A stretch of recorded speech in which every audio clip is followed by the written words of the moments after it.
Good morning, everybody. Happy Monday. We are here today to share a little bit about our system process, which we call designing your China roadmap. Weekly, I am on calls with companies that are very new to the Chinese market. They are listening in the media about the growth that is occurring there. They're listening into the media as well as from their competitors about the opportunities that are existing in the Chinese market. And they are starting that process of understanding how to get in, what is the checklist that they need to go through, what they should be ticking off and whatnot. So I wanted to share with you in the next 9 videos my checklist.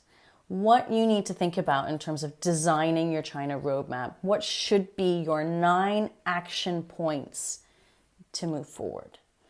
So superpower number 1 is to get an education. You can't get into China without an education. Trust me, I went into China in 2003 from Hong Kong thinking that because I was based in Hong Kong and knew how the Chinese culture works, that I would fit in like a glove in Shanghai.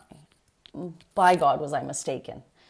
If you are looking to go into the Chinese market, you need to get a certain level of education on business, on your products, on the consumers, on your competitors, doing a price benchmarking, understanding generally what the business culture is like. Do you need to send an expatriate? Don't you? There's so much education you need to garner about what's going on in the market without actually being on the ground there. And it's difficult. Back in those days, in 2003, I was physically on the ground, but I didn't give myself the opportunity to get an education prior to actually relocating.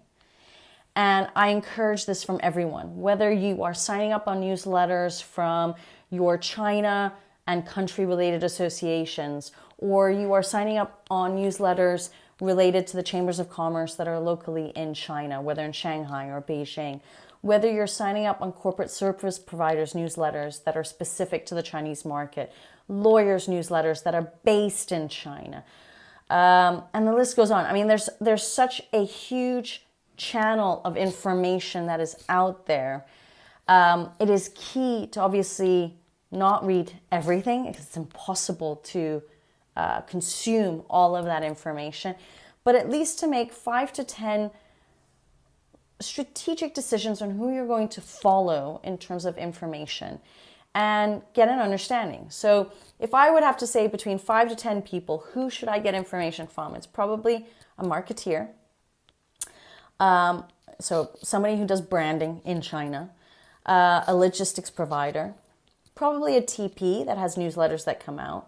I'll try to look for an association that is product specific. I would definitely sign up to your China country-related association. So, for example, I'm a member of the China-Britain Business Council, which is based out of the UK but has offices in China.